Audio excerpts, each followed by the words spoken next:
Hello, Mark from Haunted Auckland and Paranormal New Zealand here again. Special guest. For tonight's episode of Outside the Box, I wanted to talk to a couple of old friends from Australia, Alan and Karen Tiller from Adelaide, two paranormal investigators from Eidolon Paranormal. First sort of hung out with them back in 2013. We did an investigation of the Russell Hotel, just situated on the rocks in Sydney, and fantastic couple. Alan's a great guy, Karen's lovely, and we investigated. We had a great time, and we've stayed in touch ever since, and it's been really nice knowing them. So I thought I'd get them on board here and we'll have a bit of a chat. I'm always keen to hang out with some of my Australian friends and see what they've been up to and what they're doing these days. So yeah, so let's talk to Karen and Alan. You there, guys?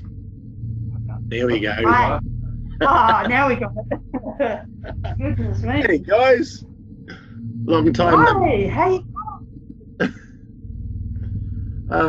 Good to see you again, Karen. Hey. Hi, how you going? Not too bad, not too bad. Are you guys in lockdown yet, or are you guys still wandering aimlessly around the place like zombies? No, we're on lockdown. You finally did it. Yeah, we're on lockdown. A lot of people are still roaming around, not doing the right thing, but we and our family are certainly doing the right thing, staying home. Yep. It's different in each state though. Right. So Victoria is a lot harsher than Adelaide, like South Australia. Okay. Because you guys, Australia was a little bit behind, weren't they, in doing the whole lockdown thing? Yeah, we were a bit behind. Victoria now is full on and New South Wales is full on. South Australia is still pretty relaxed. Western Australia is closed its borders, and so is Queensland, and so is Tasmania. Oh, so have we. But we can still have 10 people at a gathering, whereas Victoria can only have 2. And Victoria, you can't go anywhere basically. But here we can still go for a walk and things like that. Everything's so relaxed over in Australia, isn't it, really? Don't care. Yeah, we don't care too much. You're too casual. No, I've just been I've still got to go work myself. I'm working as well, so I've got 4 days off for Easter, so I'm just relaxing and doing a bit of writing and researching and all that. Actually, I've just been watching a classic old Japanese monster movie, 1966 one, War of the Gargantuas. I found an English overdubbed one. It's great.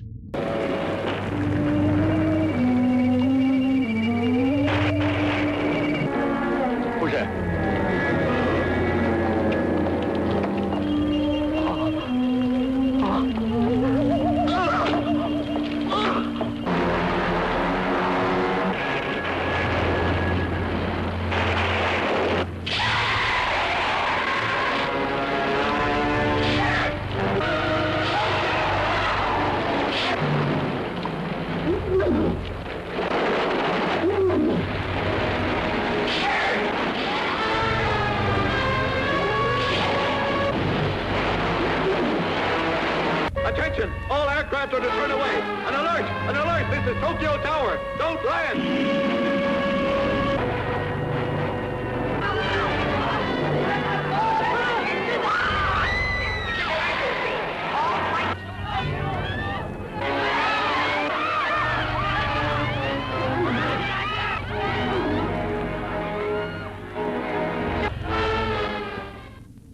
You love Japanese monster movies. It's pretty classic. It's great. As a child, growing up till now. Condense it. Give you the short version. Yeah. Born in Australia. Grew up in Gawler and left when I was, I think, 21, but I lived in rental houses. Moved to a place called Smithfield. Then I moved to Queensland for 4 years. Then I came back to South Australia and lived in the Barossa Valley. Got into the paranormal in a big way when I was in Queensland. When I came back to South Australia, though, is when I started my own team called Eidolon Paranormal, which was 2007. 2009, I founded SA Paranormal.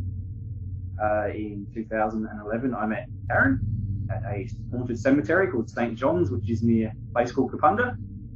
And then I moved to Kapunda. And then 4 years ago, we moved to Gawler. So I'm back where I started.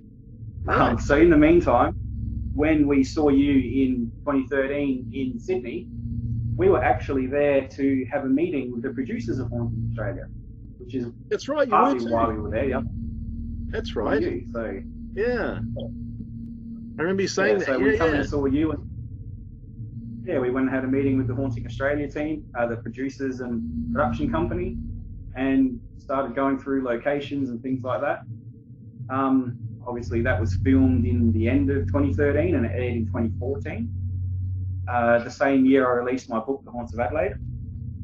The book, 2 years later, led me to the Adelaide City Libraries.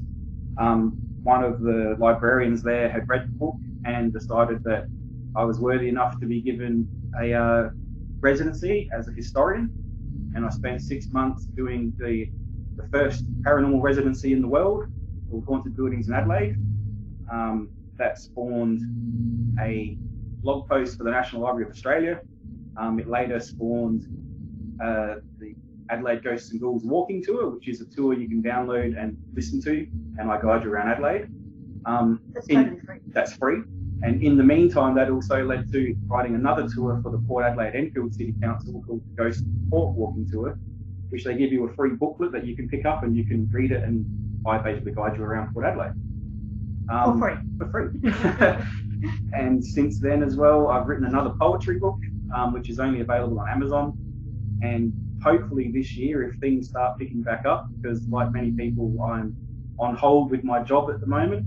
I work as a librarian, and I don't know when we're going to go back to work, so the income's dropped quite a lot, but I was planning on publishing my next book, which is all finished, ready to go, which is also based on the work and the research from that Adelaide residency in 2016. It's gone from being a page or so on each location to being multiple pages, and some locations in there are up to 30 or 40 pages of research, all about who died in the place, hauntings going back to the 1880s in that location and that kind of thing. So hopefully, fingers crossed, I can get it released this year. Yes. So it'll be the full historical rundown of the place too. Yeah, and it's history, lots of ghost stories in between, people's personal stories as well. I collected a lot of personal stories. And it's written very much like a university essay, because while I also work as a librarian, I actually am studying at University of Tasmania as well to get a degree in history. So I've learned quite a lot from doing that as well. Okay. So, like, Australia, how far have you travelled around Australia? I mean, I suppose the show took you around quite a bit, but how far have you travelled away from home to investigate? The only places I haven't been are Western Australia, Northern Territory, and Tasmania. I've been everywhere else. I've been up to Queensland. I lived up there for 4 years. Been right through New South Wales and Victoria. Just haven't got across to Western Australia yet. That's a bloody long way from here. Further than going to Sydney from here. And we have planned to go to Tasmania this year, but obviously that's on hold at the moment as well. So yeah, while this is going on, we're just sitting waiting to actually go out and do things again. That's right. Everybody's in limbo. We just don't know what to do. And I mean, we were planning to go back over to the UK at the end of the year, but that's on hold now. We have to wait till next year, and hopefully it'll be over by next year. Because I'm just hanging out to get back to the UK. That's our little happy place. Next year. Next year. It'll have to be next year, back to Scotland, back to the UK, hopefully. But we're planning a USA road trip with a friend and the public next year in October. So we're hoping the economy returns and we can travel to America. We're going to be going to San Francisco and then ending up in Vegas at Zach Bagans' Haunted Museum. So it's a 10-day road trip and the public are with us. So with fingers crossed, everything returns to normal soon. So you're doing all the West Coast? Yeah, basically, we're going through from San Fran, so we're going to Alcatraz, and we're going to the USS Hornet. We're going to go down to the Winchester Mansion. Then we're going to drive across to Tonopah and Virginia City, and go to the Washoe Club and places like that. And then head down to Vegas, go to the Tiki Bar and a few other places, Haunted Museum, and then fly home. 10 days all up. 10 days. Admittedly, it is a road trip of places that have featured on Ghost Adventures. I know not everyone's a fan of Ghost Adventures, but you can't deny the locations are fabulous and well worth a visit. Yeah. Okay, you'll have to send me an invite. I might be interested. It's Oh yeah, cool. That'd be great. yeah, a lot of those We places. have had a lot of interest, Yeah. so it could be like a fun friend road trip. That would be awesome. And the way that it's being packaged, everything's paid for. So your food and your drinks, your accommodations, all part of the package. All part of the whole price. So it's Cool, pretty cool. inclusive. Cocaine, hookers, and all the works. Yeah.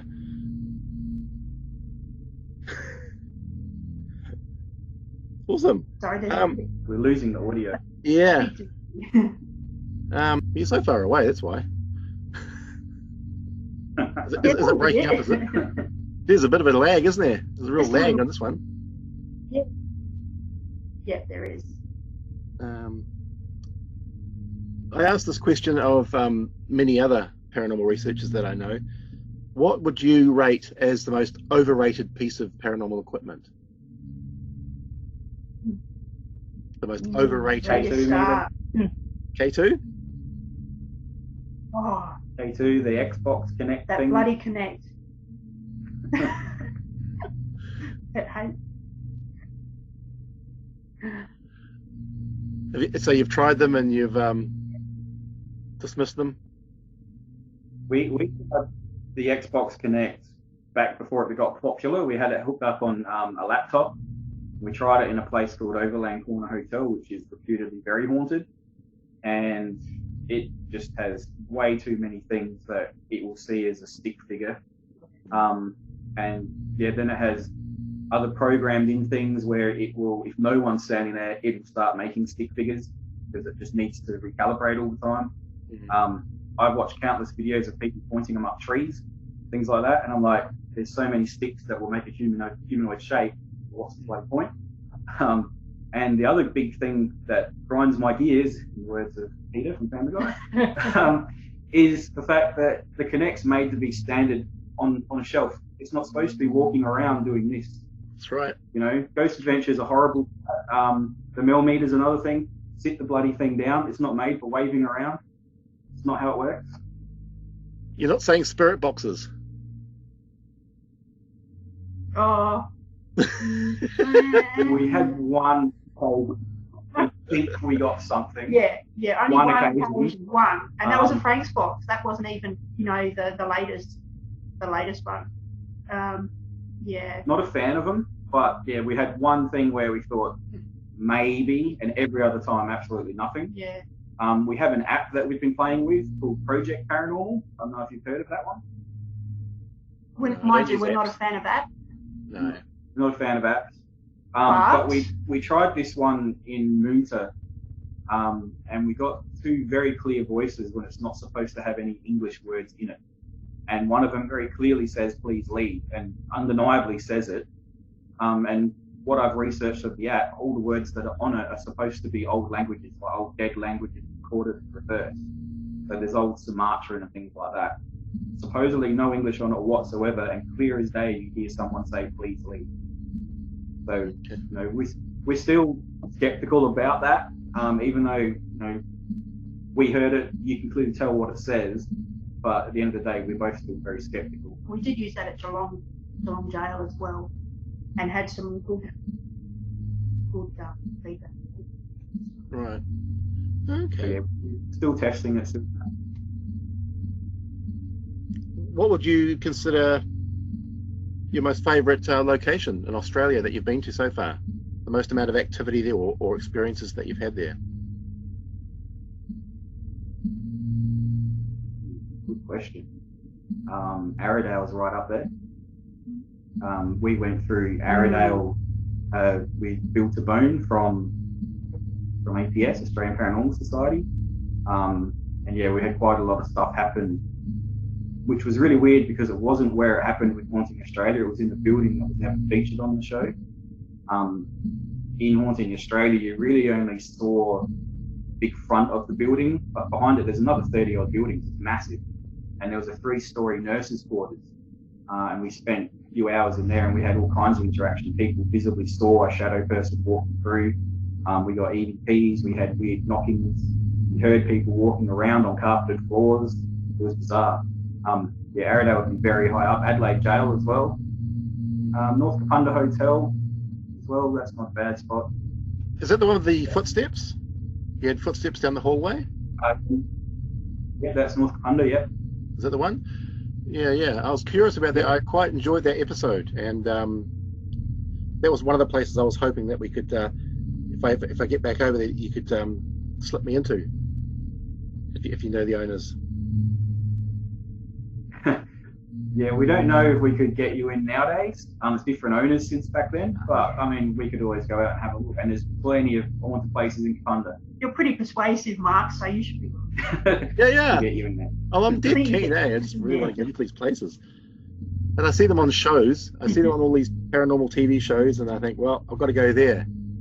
You know, and usually I go there and nothing happens. Yeah. Like I spent a night at the Ancient Ram Inn by myself. Nothing happened. No. Nothing happened. I spent a night at quite a few of the most, haunted places. I mean, I've been to 30 East Drive in Pontefract. I spent a night there. Nothing. It's just, I don't know. I'm always there at the wrong time. But if people can take me out to these places that they've had experiences with, I mean, I trust you guys, so so we'll have to go somewhere, and a place that you guys recommend. Sure. And I'll hold you to that. We could definitely take you. Activity. I'm easily disappointed. Yeah. Well, hopefully, yeah. No pressure. We could even do some cryptid hunting. I know of an area that supposedly has a bunya, so you always check that out. Yeah, whenever I'm in Australia, I always go and hang out with Rex Gilroy for a day. He takes me out into the bush and shows me around, and that's always a good thing. I like old Rex. He's good value. From all your experience, and all the investigations you've done and all the things that you've experienced in your time, have you come to any conclusion yet about what you think ghosts might be? Or would they be residual? Would they be intelligent, or a mix of both, or interdimensional, or have you come to any conclusion of any of those theories being valid? Well, there's definitely some residual hauntings around, but there's also people like Francis Clooney, who died in the Adelaide Arcade, and he's very much interactive, and we have had interactions with him. We've investigated there a couple of times, but what they are, that's still debatable.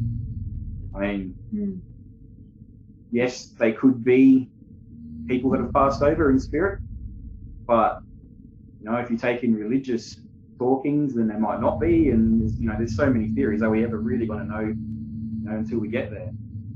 But saying that though, my dad passed away a couple of years ago, and for the first probably 4 or 5 days after he passed away, we had all kinds of stuff happen in our house, including seeing a black shadow that just zipped through the room, which we think was my dad. Smells would come and go that were distinctively him all the time. It was very, very bizarre. So in that aspect, definitely people are around for a little while after they pass away. Personally, I think in say 24, 48 hours or so, people who've just passed will come and make their presence known to you, and whatever way they can manifest or manufacture a way of communicating. I think that I've had that experience a couple of times myself, and one time without even really realising. And afterwards I was like, oh no, that was so-and-so. I should have paid more attention. I should know better that they were, trying to communicate with me before. Maybe there's a time frame after they've passed. They've got to make that time frame, and after that they've moved on, and maybe they can come back. And I think there's different spirits, different interactions with spirits. I think there are different categories: residual, intelligent, just going through the motions, doing things that they did when they were here still. I think there are various spirit forms. Well, one of the other experiences that I've personally had that has been very bizarre is when my friend Gaurav Tiwari passed away. I actually saw him standing in our bathroom in our house. Really? Very, very briefly. He wasn't in a way that I recognised either. He was dressed in white with an orange sash across it. Never had anything else until we went to Geelong Jail, and that was last year. And then we had a psychic come and talk to us. She was just a member of the public, just on the event with us, and she thought Gaurav was neuro, so I started asking her just a few quick questions, and then I asked her to tell me stuff that there's no possible way anyone else would know except myself and Gaurav, and she was spot on every single time, and I still don't know how she could be spot on without it being Gaurav. The most bizarre thing was, though, she said, Gaurav's standing right behind you, and I said, well, if Gaurav's standing right behind me, he can pull my hair, and my hair got pulled. So that was a bit freaky. That's very cool. I don't know why it would be the conditions still. I mean, it's been, how many years now? 3 years since he passed away, to come back there and not somewhere else. I don't know what the opportunity for him was, but he got across what he wanted to say. And yeah, eventually it will come out to the surface. I will add, we were using that app and the device from Roz Overton as well at Geelong Jail, and we absolutely believe we heard Gaurav's voice come through and speak. Absolutely, 100% convinced we heard Gaurav Tiwari. So we had a bit of an experiment. I got some of Gaurav's friends and team members in India to record things in Hindi, specific things. Like, there used to be an ongoing joke for the cast of Haunting Australia about the word potato. So I got a lady named Meghna over in India to record that word in Hindi, and a few other things that, we used to throw at each other as jokes and things like that. And then we played them back in Geelong Jail, and then we left a big gap and let him fill in the gaps, and we got Hindi words through this app, which people have interpreted. We just haven't released it yet. Eventually one day I will, but at the moment I'm just going to sit on it and see what becomes of it. I am going to do a few more experiments with it yet as well, and just wait and see what I actually get, rather than just chuck it out there. We want to be sure of it ourselves, but But it seems to work. So. It's beautiful for us. Yeah. And yeah, it really was an emotional, quite legitimately emotional time over there, because it totally felt, and we were convinced it was Gaurav. So even now, it's it's still pretty broad. Wow, that's right. And getting back to the Haunting Australia, I mean, it was actually a very unique show compared to all the other ones that are out there. I know over in Australia it caused a little bit of a division amongst a few of the people, a few of the investigators over there, bugger them, but but I thought it was actually it was unique, and it was a unique mix of people, which I really enjoyed. It wasn't just a whole bunch of guys that looked very similar, or there was a whole mix of multiracial and everything. It was a good mix of personalities, and it had humor in it, which a lot of paranormal shows stay away from humor. They're too serious. And I actually found it. It was informative, for one thing, and so I learned a lot from that show. But it was actually bloody funny as well. It was hilarious. It was, and it was just like seeing you on a Segway. It was a crack up, complete crack up, and it had humor in it, good old Aussie humor, which I loved. And the fact that I kind of knew you, that sort of made it a bit more fun as well. Yeah, but it was just different because it had humor, it had no information, and you went to a whole lot of places which don't really get highlighted out there. I'd never heard of any of the places that you've been to, so I learned about all those new locations just by watching one series. So yeah, the biggest thing with Haunting Australia you don't realise is we were all friends before it got filmed. So I've known Gaurav since 2008, 2009. Rob introduced himself in around 2011, and then the others. I've known Ian Lawman since about 2000 and I think it was 2007. I actually tried to get him over to Adelaide as his promoter to do a live show. I've still got the emails.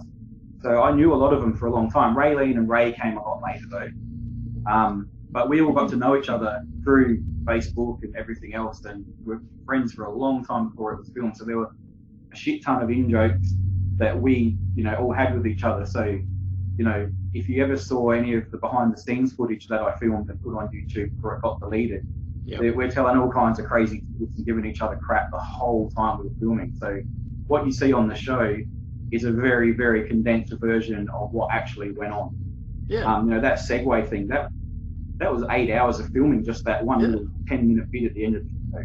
So you're only seeing a tiny little piece of it. But it was hilarious. And It was so funny. and things slightly out of order as well. If you actually watch that segment, they blame me for Gaurav breaking his kneecap, but it was actually, as far as we know, Ray. Ray couldn't control the thing very well. Ray doesn't drive, still doesn't drive. Gaurav was right behind him, and I think Ray slowed down, and Gaurav couldn't slow down fast enough, so he stuck his leg out and hit a permafine post and shattered just under his kneecap.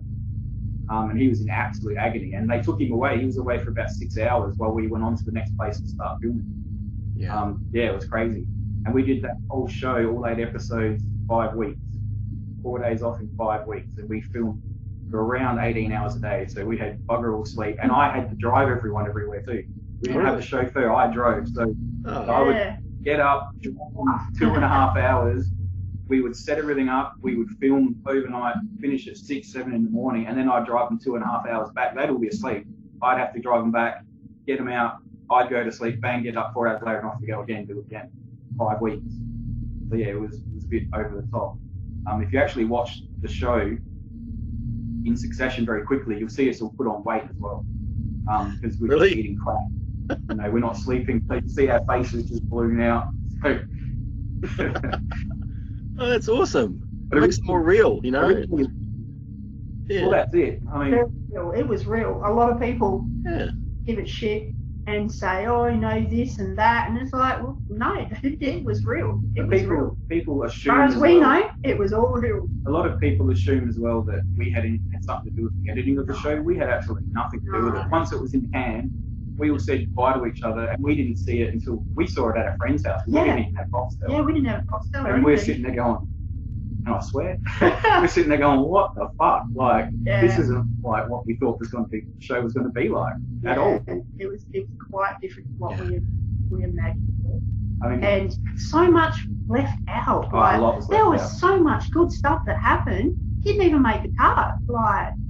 They could make an entire show just of what was on the floor. You know, it's such a shame. Easily evidence that wasn't used. Yeah.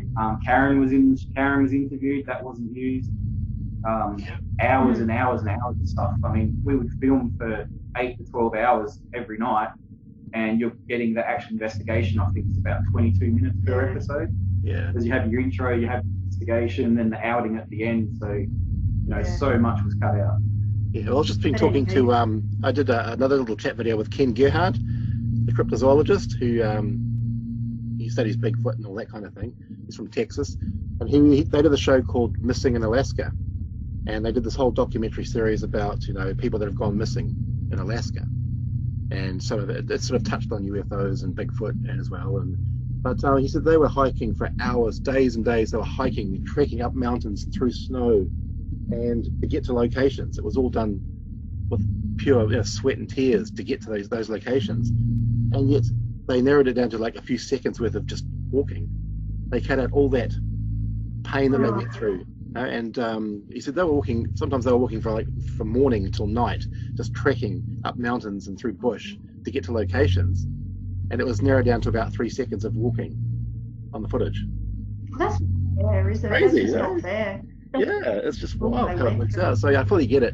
I mean, we've had 4 offers so far for doing a television series for Haunted Auckland, and we've pretty much had to turn them all down because we have no say about how we're put out there. It basically would be produced, would become a product, and we'd have no say about how we look, how we come across, the sort of information that we're putting out there. And so we've had to say no.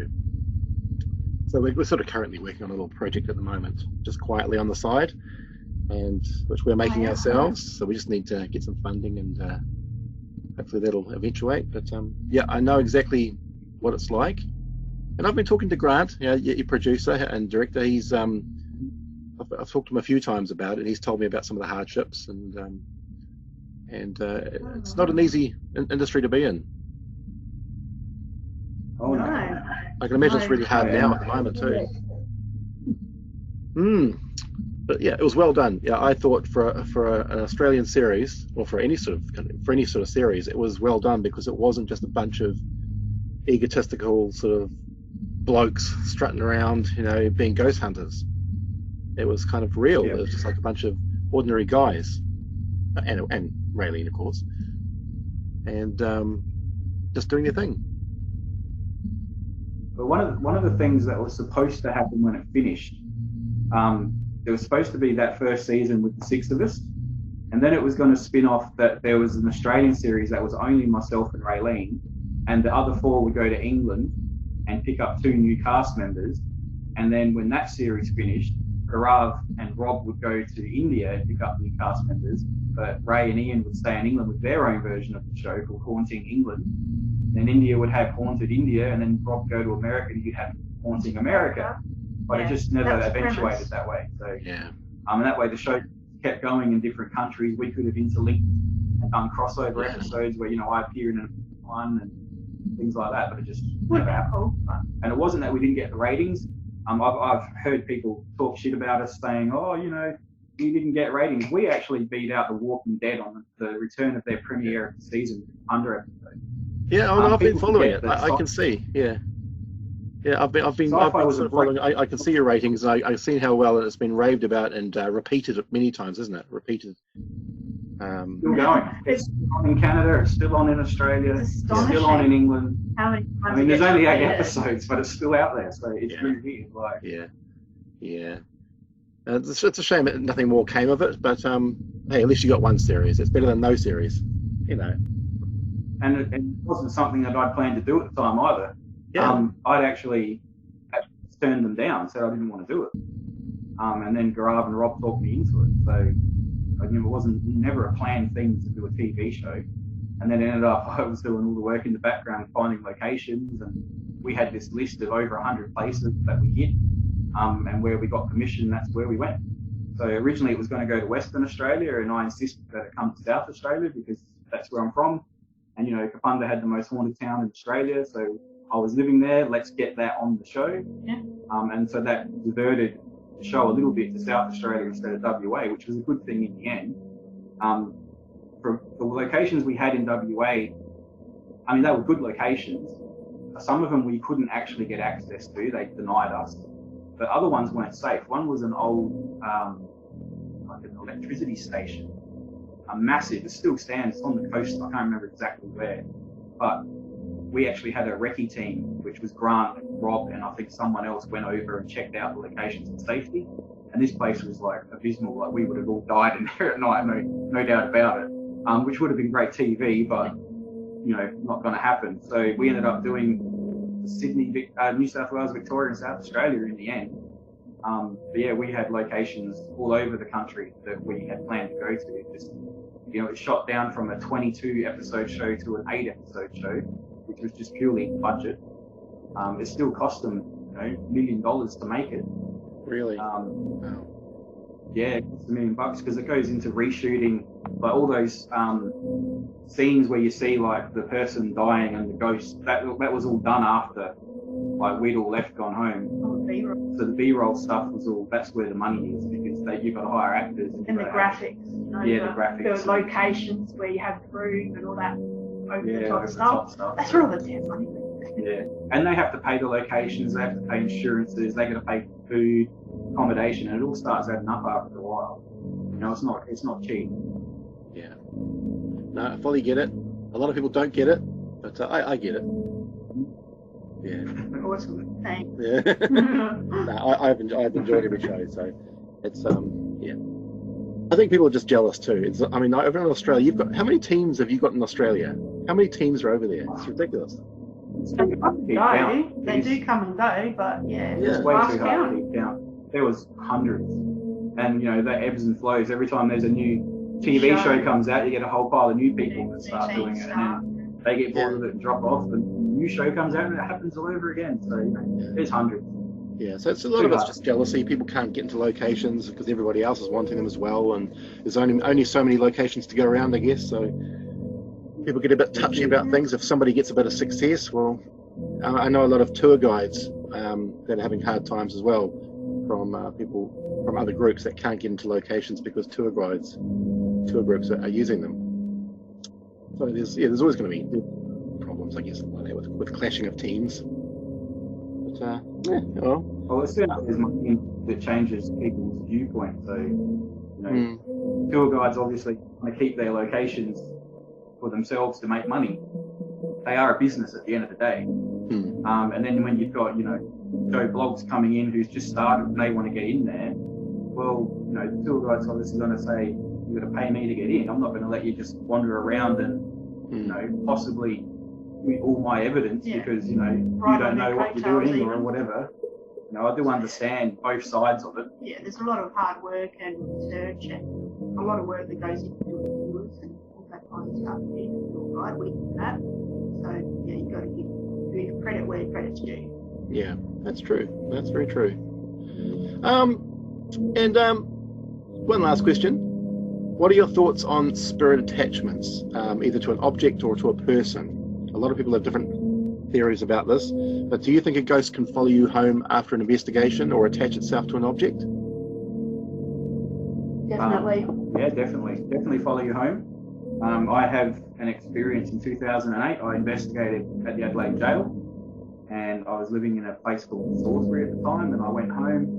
It was just me and my two huskies at the time. House was locked, went to bed, woke up in the middle of the night, and there was a man at the end of the bed pulling my quilt off of me. So I jumped up, ready to sock him in the mouth, and he vanished. The dogs went absolutely crazy. Ran around the house, everything's still locked, all the doors, everything's locked, no one's in the house. Ended up not sleeping that night, going through a whole heap of history books about the Adelaide jail, and actually found a photo of a guy, and he was someone that was hung in the Adelaide jail. Really, that was a long time ago. I haven't really had too much since then. Haunted objects, though, yeah, I do think that can happen. Our friend Karina has, how many dolls does she have? Hundreds. Hundreds and hundreds. And she's got a few, yeah. So there's a few. I think this one's a haunted one, apparently. I've got a few haunted ones that have been passed on to me. This is the room that I sort of store everything in, and it's very full. There's not much room to move, but a lot of these have been passed on to me. They're thought to be haunted. I never buy haunted objects, so I just get them passed on to me. But there's, I don't know, I think there's Ouija boards up there, and I don't know. Yeah, a lot of these are supposed to be haunted, so I keep them in this one room so they're all contained together. But I mean, I'm kind of jealous. I'm a bit jealous of anybody that ever says that, you know, something followed them home, because I kind of want that to happen to me. It doesn't happen to me. Yeah. Not that I've noticed anyway, but I think it'd be a lot easier for your research if they could come to you. You know, I mean, I'd probably regret saying that if it happened, but you know, I don't know. If they can come to me and actually be at my house, that would be quite helpful, I reckon. It does depend though on their intention too. Yeah. I mean, you don't want, you know, a shadow person following you home, and you don't want a negative entity, or you might want to.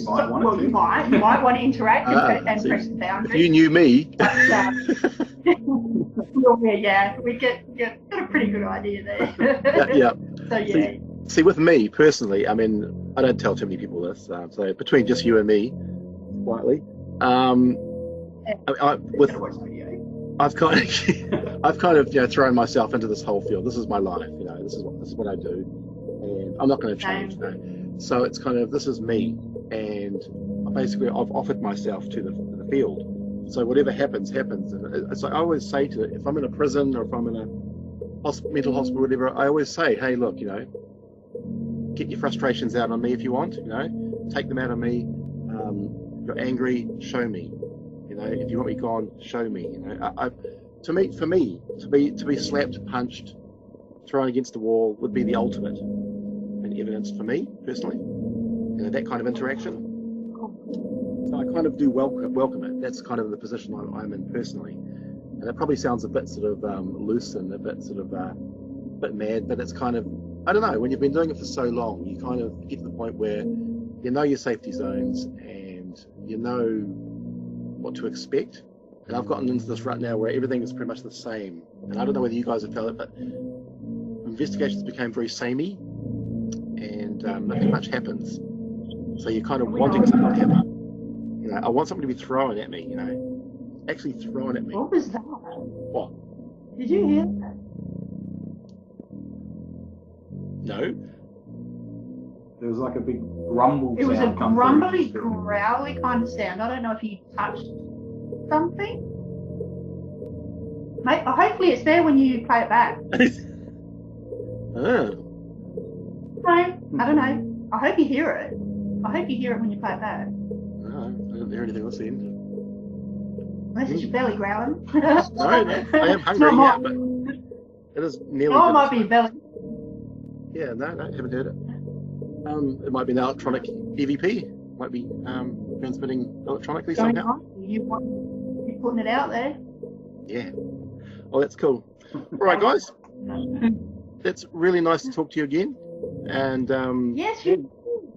thank you for all your input on this. This is really good. It helps me with my research, talking to other researchers. That's what it's all about, you know. I like to network with other researchers and get their end of the stories and hear other people's opinions as well. That helps me with my research. So yeah, do stay in touch, and hopefully when this lockdown's over, I'll be able to get over there, because the wife and I are keen to come over to Adelaide. We've decided Adelaide is where we want to go. Awesome. We'll show you around. Yeah, we're looking forward to it, because it's a place I haven't been there before. So, and I've heard there's an amazing history there. Wait. Yeah, could do. Yeah. Shameless plug. But So, yeah. Actually, I'll have to get a copy of your book too, so I can read your book. And actually, I'll post some details about your book, the Adelaide book, and Alrighty. and as well, so people can get that off you. Have you still got copies? No, you can only get it on Amazon, or I think Booktopia has it. Gimmicks in Australia has it sometimes as well, but I don't have any copies of it, and I haven't for a long time. See, what if I want it signed? What if I want it signed? Well, you'll have to come to Adelaide, right? Yeah, come to Adelaide. You come to Adelaide. Yeah. All right, I will do that. It's a done deal. I'm coming over. All right. Look forward to it. That'd be great. Warm those spooks, okay? Get them all warmed up for me. Yeah. Well, we'll try. We'll let them know you're coming. That's awesome. All right, guys. I'll catch you later, and we'll talk soon. And thank you very much. Good to Thank hear you. Stay safe. See you later, guys. See ya. Bye. Bye. See ya.